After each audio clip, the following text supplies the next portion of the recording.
Yeah, so guys, short for joining us for today's game week preview and review. Um, Obviously, Shamia, I've got Naeem with me today. Shot Naeem, shot for joining us. How's it going, bro? No problem. It's going great. Hope you all. Shot, all good, man. Yeah, so look, I normally do my shows on my own. First time I'm having a guest, so might be a little bit all over the place. Yeah, I've just started doing it this season now, just to kind of have something to look back on again. Always nice watching my own videos, actually, weirdly enough, just to like see what my thinking process was then and come and look again. So yeah, hopefully you can join me on this like little season outcome and see how things go. But yeah, I'm gonna go over our teams quickly for the past season 3. I'm gonna start with your team. Erratic Swans. 57 points from the last game week. Not too bad. I mean, your overall rank is solid. 476,000. I think I'm like about 440. Um, so yeah, man, not bad run there. What's Tell us about you. How do you felt about your game week?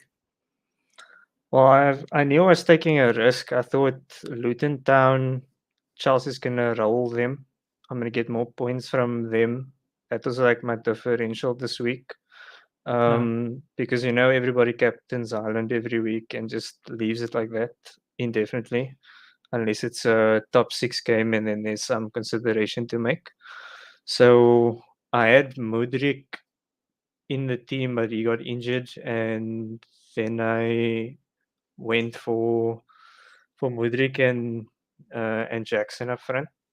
So this week I went captaining Jackson and hoping he would get like a hat trick or something, or I was kicking him out of my team permanently. Um, but he scored, so he'll stick another week. And who then now? it'll Jackson. Jackson. Yeah, like I mean, he scored, so he can stay. Like last week, he Okay. did points, and the week before, he didn't get points. And I just kept checking him, and I was like, this guy looks like he's gonna score a lot this season. Um, he's either leaving this team if he didn't score against Luton, or I'll keep him around. And the other ones is kind of between popular picks and just from highlights. I like to watch the highlights of every game, even if it's the 6 minute highlights on DSTV just to check what the teams are doing. Um, Brighton had a bad game against West Ham, but Hmm. in March, I prefer to Matoma because he seems to have a more defensive fullback on his side, so he's given more license to break there. Hmm. And Matoma is often feeding Estupian, who does the cross. So there's a good chance March will get more points than Matoma this year. Um, that's like my thinking behind keeping March in the team. I'll just keep checking Look, Brighton did, 11. did you did you did you have March when he had this haul against Wolves at 15 Yes. point? Okay. Okay, I see. Like And did you like actually have March him is from the start of the season? yes. See, so you banked on it at 9 points and at 15 points. Yeah, and But I'm waiting nine was for from Luton. the Serbi to realize Danny Welbeck is not it and just play João Pedro up front every week. Because when he No. does that, then I'll take João Pedro off my bench.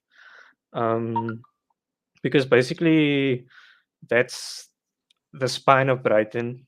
Those players will play all the time.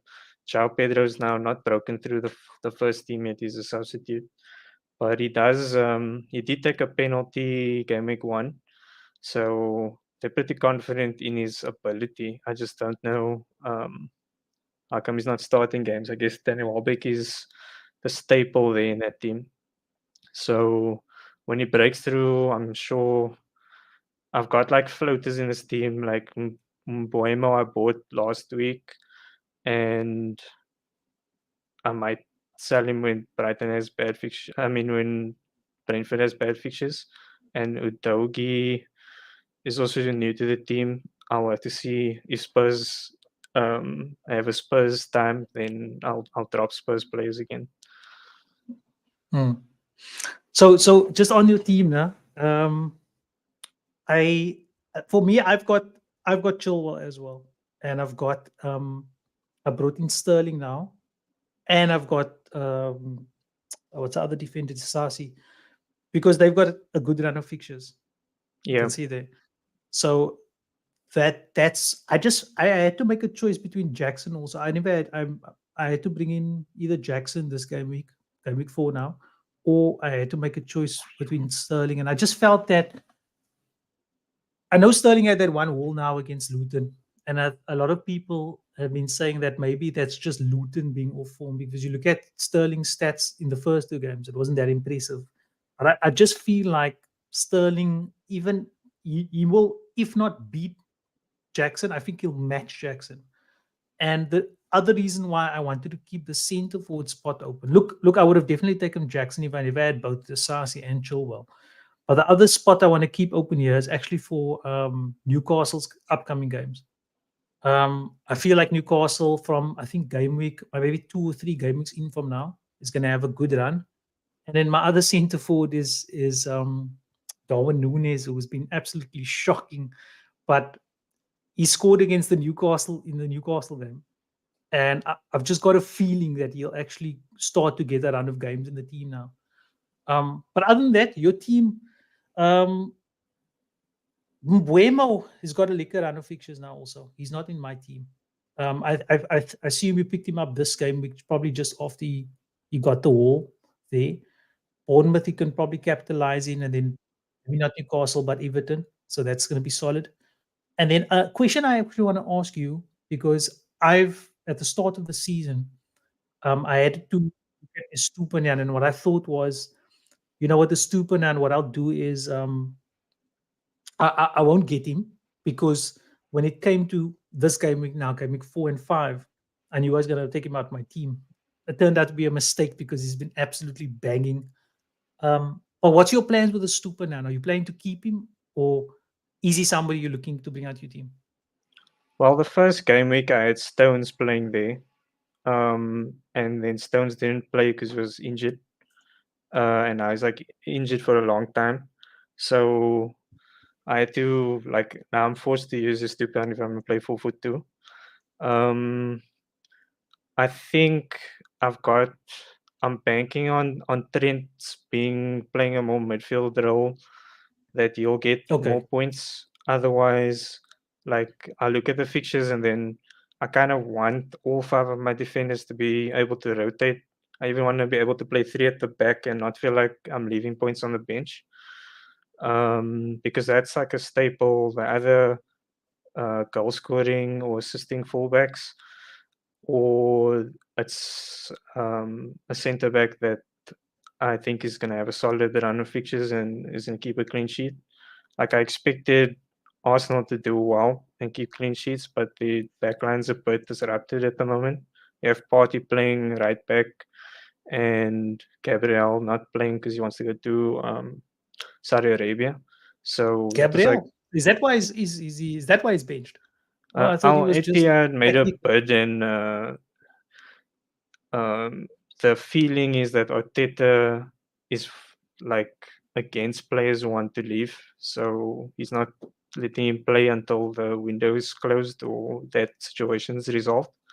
So, I mean, I just when my scouting involves checking what the rivals are saying about their own team on Twitter, um, Mm, in terms of complaints or comments and things like that, and then watching highlights of games, and then maybe checking out shows like this where people just talk about their team and why they made decisions around the team.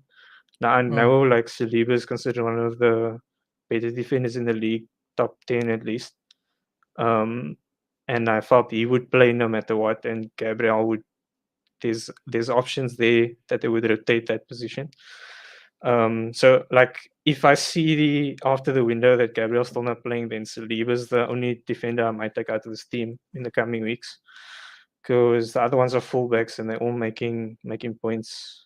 I think Mm. this week I sold Stones for Trent because I'm thinking Trent is demanding to show people what he can do in this more attacking role, because he's getting a lot of bad press for his defending. So maybe he's going to pull out a couple of stunning free kicks or something like that and get me 10, 12 points. Um, Cool. but I never as a United fan, I never back a Liverpool signing. I kind of wanted to backfire so that I can say I'll never put a Liverpool player in this team again. But at the same Yeah, time, but at the same time, you can't let those points slide, man. You know what I mean? yeah, So, uh, okay, look, I'm going to go to my team quickly, and then I'm going to talk a bit about, our upcoming plans quickly. So, my team, I've got, I've got really lucky with Romero. When I started the season, I actually had Kyle Walker in. I had Walker, Chilwell on the bench. I had Saliba, and then I had then I had this Bayer guy in there just as a bench option 4 pointer. And yes, um, the first game week, before because City played first in the first game week, and then there was mm, some weird shit happening with City's backline. Stones was announced injured. It came out that I think Diaz never started today. And then Ake was injured. He was in the lineup. So I just thought, you know what, let me just pull out of the City defense. I took Walker out and I brought in Delo. And goodness, what a mistake. But I mean, like, Walker ended up playing. And I mean, but that backline just looked weird. It had was on the left, Lewis is on the left. It just looked like a weird backline. So I took like a last panic decision to bring in Delo, and that just threw my plans out because I had like a transfer plan for almost every single game week. But because I brought him in and he never played, I had to make play catch up again. So I took the low out this game week 2. I brought in James. I brought in James just before they announced he was injured, and then he got injured. And then I brought Romero in as cover for that game. He was already in my team, but I brought him off the bench now to cover, and luckily he actually delivered. And then just after that game week ended, because I didn't want to waste the transfer, I didn't want to do a -4. Sorry, I took out James and I brought in Desasi. And then luckily Desasi banged the game week that passed now with that 6 pointer. So yeah, that's been really good for me. I mean, like you said, you're watching a lot of. Me too. I mean, I watched a lot of these, the fantasy football pundits and the template and so forth. And one of the things that they had was they had the double Arsenal. So it was Saka Martinelli. And then they had either Matomo and Buemo. And then they had the Fernandes and Rashford. And that was somewhat the template at the time.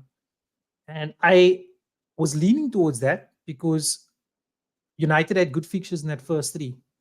And this fixture that just passed now, um, Forest, was the last fixture I was planning to keep them. And luckily they banged. Bruno got the 12 pointer and Rashford got the 7 pointer. Let me just go back to your team again. I think you've got Rashford, yeah. Yeah. So that worked out quite nice. And Foden, look, I was lucky because Foden was pretty much he pretty much came in for the last 10 minutes and luckily he got an yes, assist. But he banged in the game before against Newcastle for that 9 pointer. And Mitoma also, a lot of people were writing off. I thought, okay, you know what? The transfer's already locked in.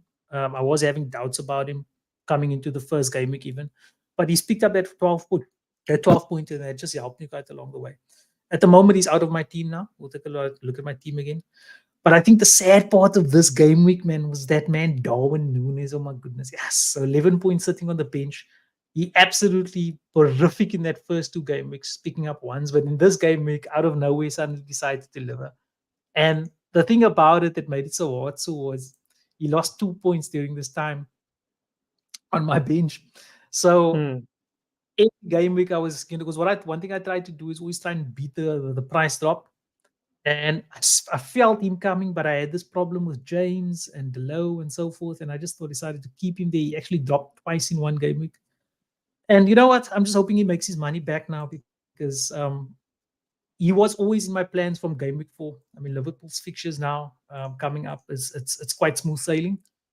Um, and it's something to consider, like something I was actually planning at this point in time to have Nkunku and Darwin up front, and then start to dabble in the Liverpool midfield, depending on who was on form at this point in time. So anyway, that's my team. I felt I did okay.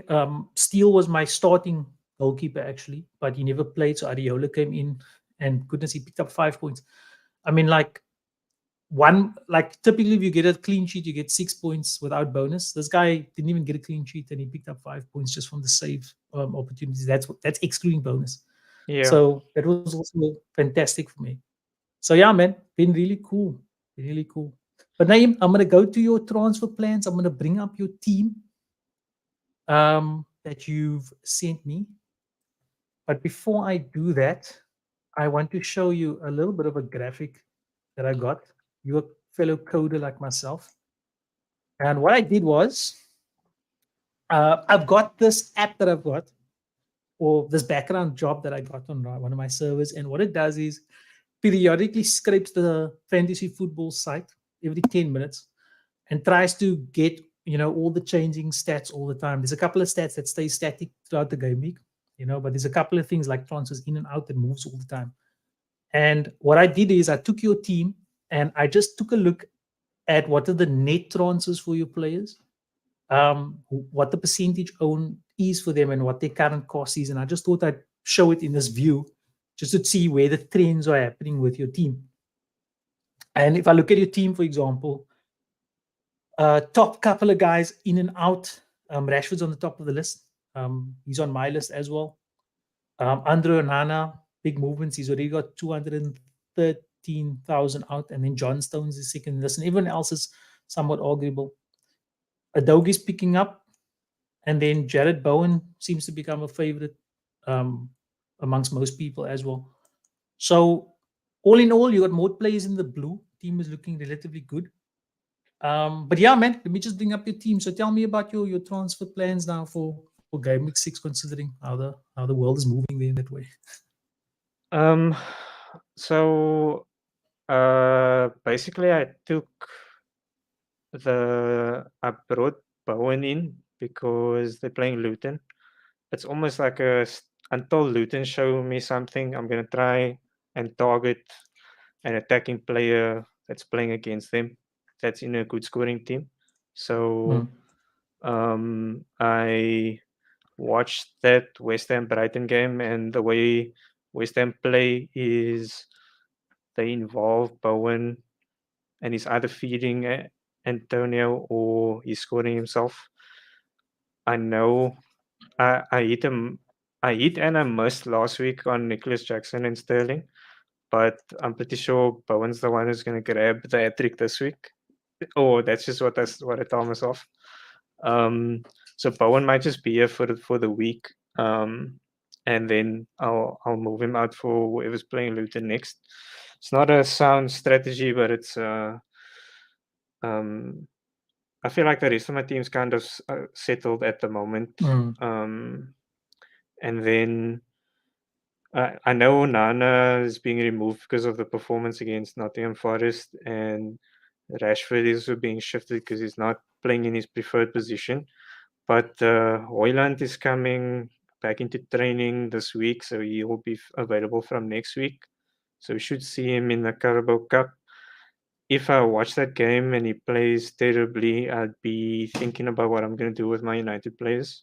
Because at the moment, we like in a striker. I don't see any movement in the market for one. And if that guy's not on it yet, then I might back out of my United players in the coming weeks and then come back to them when I activate my wild card or something. Which breaks my heart because as a United fan, I want 3 United players at least, but there's very few players I can trust in that team right now. mm, So this is like the first fantasy league where I don't have 3 in my team permanently.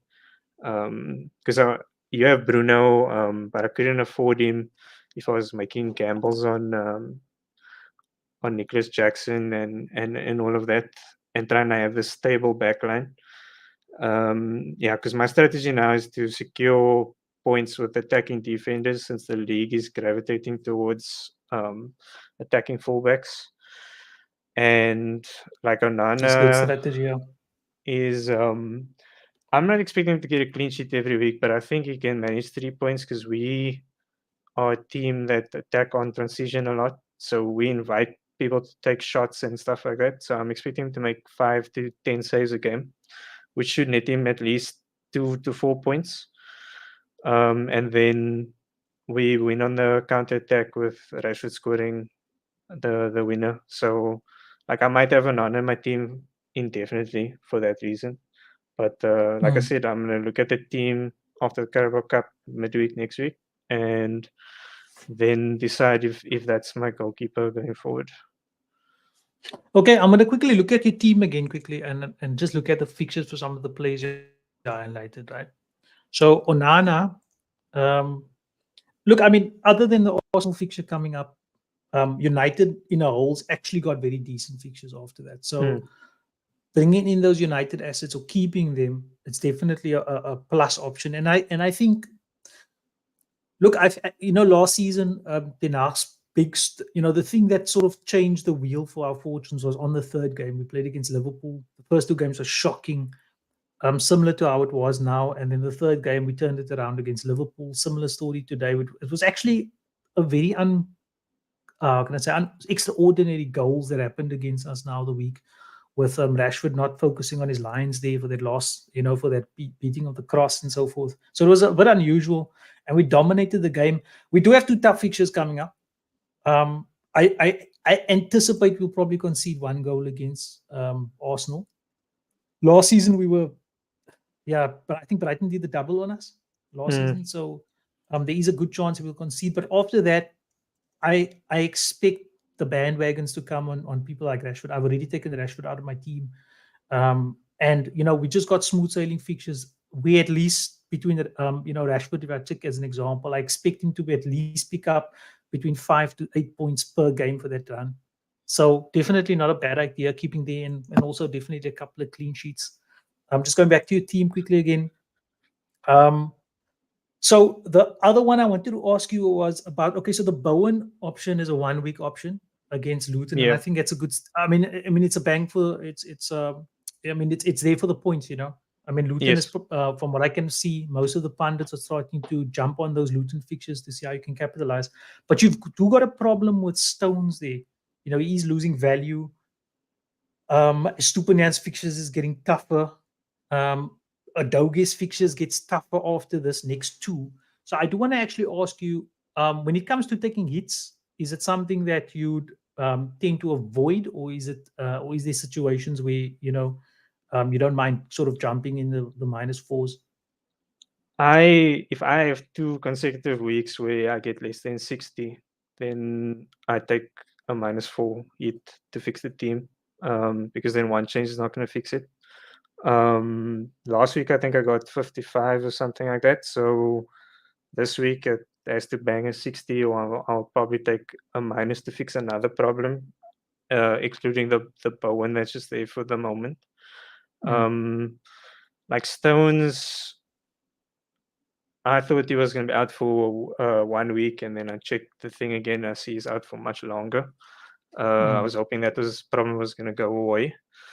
And then obviously, like I said, um, like Arsenal's defense is unsettled, so my two big money defenders are actually burning a hole in my pocket instead of being the mainstays. So I I'm more inclined to say I might play a wild card to fix a lot of problems at once, then take a hit first. Like it's too. mm. I feel like once you hit a stride, then the only time you want to take a hit is if you've got more than two injuries in your team, and you don't have any cards to play. So, yeah, like I said, if we speak next week and I got less than 60, I took a -4 to sort that Yeah. line out. Interesting. Okay, now that's an awesome strategy. I actually, what my benchmark points is about 50. I feel like if I have 50 points, then that's my sort of okay point. The only time I sort of feel a bit more comfortable if I have lower than 50 is if I beat the average. Yeah, But yeah, I try this season specifically. I think I've planned out, just my plans were thrown out. So normally I tend to take a -4 just willy nilly, but this time I'm trying to keep it low. But that being said, I have taken a -4 for the season. I want to take a look at my team's fixture ticker, right? So I've got in terms of the raids, I don't have many in the raids. I see the couple of people are trying to take Foden out of their team. And I'm not surprised because Foden is, his minutes are always something that's a bit suspect. So I am keeping an eye on this. But normally, the price drops start to come in if you see that number start to come over the 100,000s, depending on the total percentage selected by the guy. So in terms of price drops, I feel like my team is relatively safe. I don't plan on making any changes. One thing that's nice to see is Darwin picking up again because damn, he's been devastating. I think that's probably all the Liverpool fans, the ease out in the world, bring him in there. Mm. So that might jump up. And I'm also happy that I have a couple of guys in my team that actually picked up on price. I mean, Areola increased by 1. That's always helpful in the long run. When you're doing that wild card, you get that extra points there in the account. Chilwell's already on 5.8. I think I bought him in on 5.5 already. So I'm fully maximized there. And Yes. then Madison, I brought him when he was 7.6. And also Sterling. Sterling's jumped up now to 7.2, and I brought him in on 7.1. So just on my team quickly for this upcoming game week, it's basically the same team. Well, bar those 2 transfers. I brought in Madison. Um, I mean, Madison, everything goes probably like seeing that. I mean, I don't know how consistent they can keep it up. Spurs can keep it up. But they do got 2 very good fixtures. And when I was looking at using my 1 transfer, I had to ask myself, like, do I go for something like Sterling or someone like Jackson because I had enough money in the bank to bring to take out Mbuma, or do I sorry take a hit and land on both of them? And I decided to go on both of them just because um, I think I'm going to be able to roll a transfer this upcoming game week. If I look at the second game week after this, you've got everybody out bar. I mean, even them for Steel, I can swap him out. But everybody bar my goalkeepers have got like green fixtures on the second one. Well, there's a couple of whites there. But I just feel like the next game week is quite safe for me. He's So I safe, thought yeah. I'll take the hit, I'll let it roll and see how it develops. Um, in terms of my wow, and the nice thing is Darwin, like Darwin is really, that's why I've made him the profile pick here. Fuck, he's a Liverpool player, but I just had to make sure that I just have to bank on Darwin because not only is he a differential, well, that's the big thing, he's a differential for me, but he also helps me save my transfers, and he's in the medium term, he's got decent fixtures. So in terms of my team is set up, I'm quite happy about it. The only thing about this now is I don't know what my captaincy choice is going to be. In fact, I'm lying. I'm 80% sure I'll pick my captaincy on Ireland. But honestly, if I look at some of the guys in my mini leagues, there's guys that's moved on to Sterling as captain. You've moved on to Jackson as your captain. So it's something that not always in my thinking process, but maybe it's something I'm going to start to consider this upcoming game week. It's always tough to leave Ireland off captain because 90% of FPL is captaining Ireland. If you captain someone else and they don't outperform Ireland, you've literally lost all that points on ground on people up above or behind you. So unless I feel like Ireland's not gonna destroy that team, I might return Ireland to captain this weekend as well because it's Fulham. And it's I'm home, not. yeah. Uh, there's kind of that energy at home. And when City get going, other team has 18% possession, and there's 3 touches and 5 goals and stuff like that. You don't want to be away from the curve when that happens. I I tend to wait like literally an hour before the fixtures. I mean, before deadline, before I make that decision. Trying to check if anybody's going to be injured at the last minute or some team news is coming through that someone's not going to play. Yeah, I must say, on last week, I was actually considering triple captaining Haaland. I watched the Newcastle game, and Haaland probably had 3 or 4 chances that if he just put his head down properly, he could have finished it. I mean, Foden put those chances on a platter for him. And then I was actually chatting to some City fans on some Twitter spaces, and they were saying that Haaland, like, he's not actually very good in those situations, and he's actually somewhat off form. And that sort of turned my mind a bit. So I never put the triple captain on him, and I'm happy I didn't because he missed the penalty.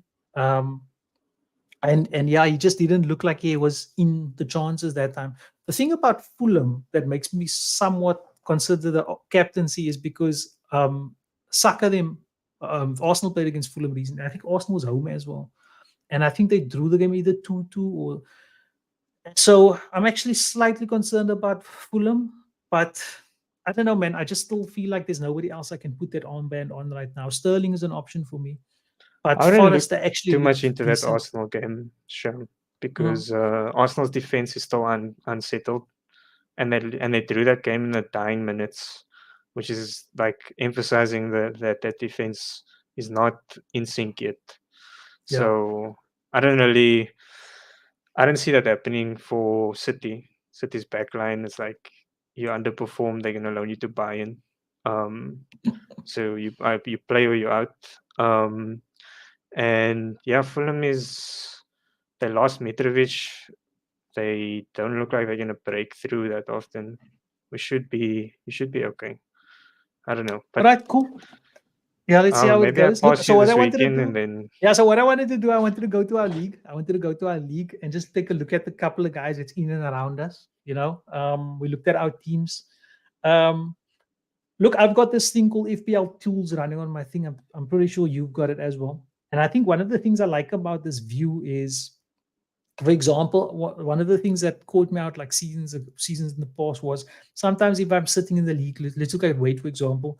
If I'm sitting in a league laying 10th, get a bit edgy, you feel like you're losing off the pack. But if you actually look at it from this view, he's really only 24 points behind us, which from the top of the league, which is well enough achievable. You have one good game week, you pretty much bang up there again, especially such a short point in season. So this view I yeah. like quite a bit. But I want to look at the guys around us. I'm going to start with the bottom guys. Ishmael Fortune. I don't know if you know these owns, dude. You must just tell me if you do know these guys.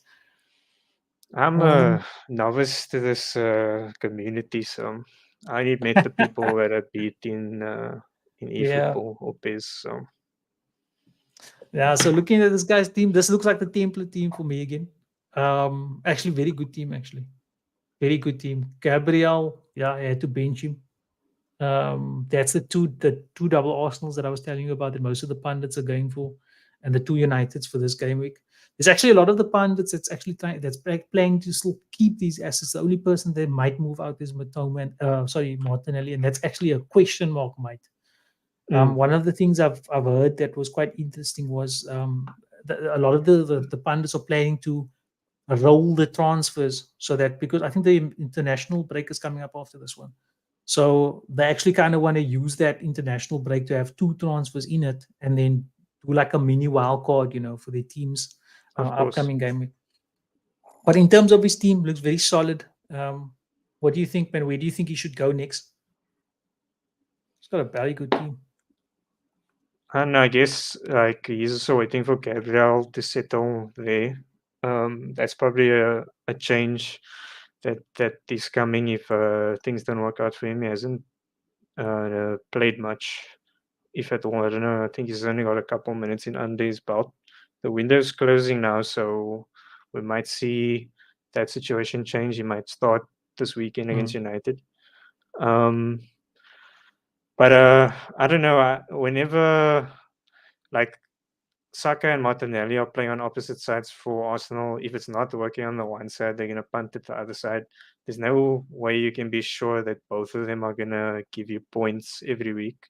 I don't like banking on situations like that because you're hoping both sides are effective against their fullbacks. So I would just check or consider dropping one of the Arsenal guys. Um, I can't recommend taking out United players, even though I'm taking them, considering taking them out. Yeah, no. Now, I would personally, I agree with you 100%, dude. I would personally keep the United players. I just feel like the fixtures coming up is a little bit easier. And yeah, I don't know, Martinelli. I mean, between these United players, these are like stole all plays in the squad. I feel like Martinelli's position is always someone that's sort of up for rotation. So Yeah, yeah, I actually agree with you on that one. Okay, Jay Wazza. Who is this, bro? Who is this oak, bro? Tell me you know this guy. Jason Martin. No. no. Right, looking at his team, standouts here is definitely Gusto. Top choice there if it was intentional. I'm actually keen to see if Gusto was there last week for him. So Gusto was a new transfer, probably for Botman. Probably for Botman. It could be for Gabriel as well. Yeah, it was for actually. Oh, he made a double transfer. He had two free, so he brought in the Kanji and he brought in Gusto for Gabriel and someone else. That's And then the rest of the team, happiness there for him. he's much good luck. I mean, it was a good move. Gusto had the all the signs pointing to him, and actually deliver this week. And he's still got a good run of fixtures. Can't really go wrong. Other than that, he's got one of the few teams that got Salah in. And if I look at his team in terms of the players he brought in to cater for having two premium players, it's actually not bad. Saka, Mitoma, Foden, Wissa. It's actually really good choices. And he's actually got a differential Wood-Prowse on his bench who has actually been doing pretty good since he's joined.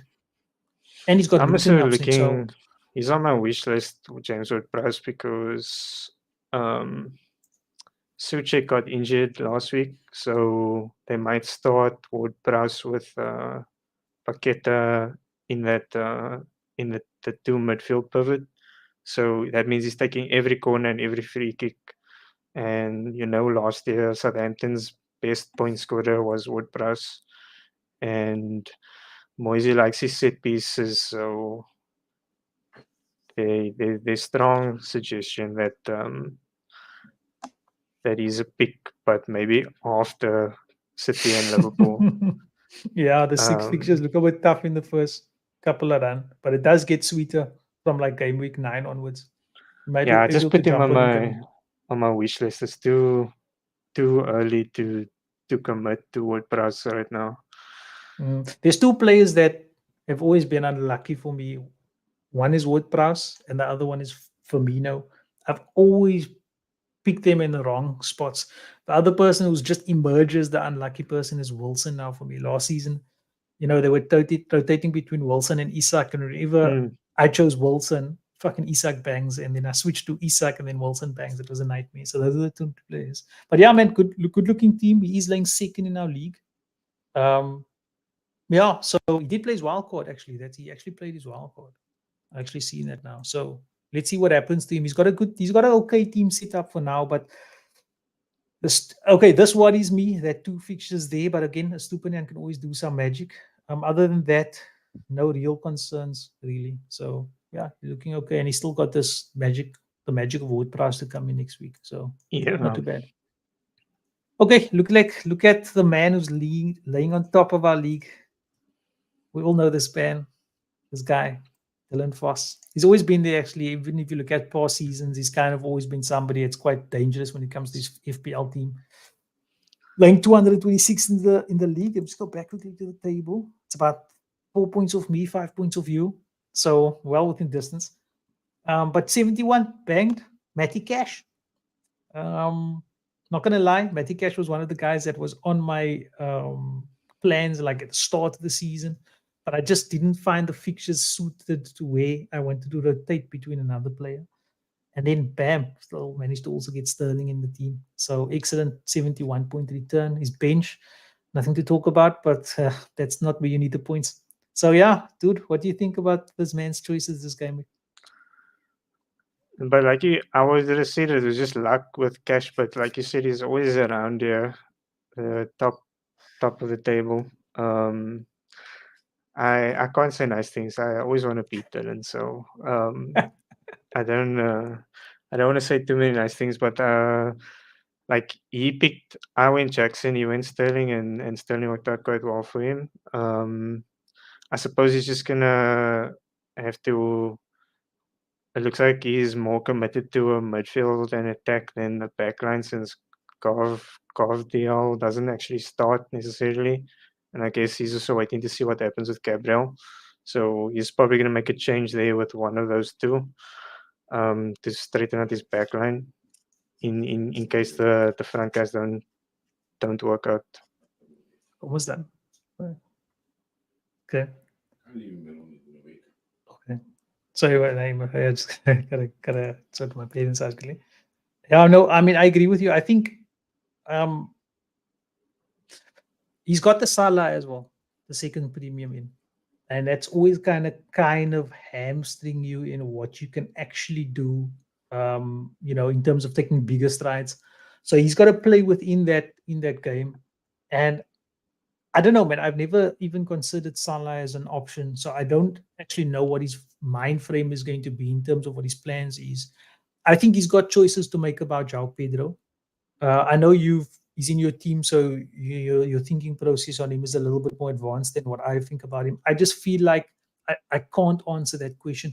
There was something that I've heard from the pundits as well about the Zerbi talking about Pedro is definitely a player he wants to. The first earlier press conferences, he was talking about João Pedro being somebody that's going to be like a stonewall in the team, a legend for the club, something like that. He said it in like the Italian version of it. But then in the last press conference, he mentioned something where João Pedro still hasn't adapted to the way of playing, and he feels like Ferguson is somebody that they feel that they can rely on a lot better. So I don't know what he's going to do with that second striker option. He does have that money sitting on the bench with Gabriel, like you said. And look, Gabriel, I actually thought Gabriel would come good this game week because of the injury due to somebody got injured and they brought him on. And I thought, okay, this is Gabriel's time to shine. And he ended up not even coming off the bench. Probably due to the fact that they were trying to chase the game against Fulham. But I don't know what he's going to do. I don't know what he's going to do because he's actually got very good options. I think what he's probably thinking of doing is probably using this transfer now to sort out the Gabriel situation. But again, you have to play within that framework. I wonder if I can see how much money is in his bank here. It's got 0.3 in there. So yeah, he can move up to a 5.1, considering Gabriel's on a 3.8. So yeah, we have to see now what this guy has to do. It's going to be Might interesting grab a chasing him West down. Ham defender this week or something like that to do like a Matty Cash move. Because there's a good chance Yeah. Luton don't score against West Ham as well. 100%. Okay, dude, look, that's the end of the show. We went through everything. Hopefully, we can do this a little bit more often. We got 2 viewers. Shot for all those 2 guys is watching us there now. I'm pretty sure the rest of the guys will catch us at the end of it. And yeah, next time, I mean, if there's anybody who wants to come on, welcome to. Anybody who wants to look at your team, we're welcome to do it. But Naeem, it's going to be interesting challenge throughout the season, and we'll see how it goes for. Well, we do another one after the game weekend, just before the international break. We can do maybe one so Monday-ish, yeah. See how the game week went. I think the last game is I think the last game is see,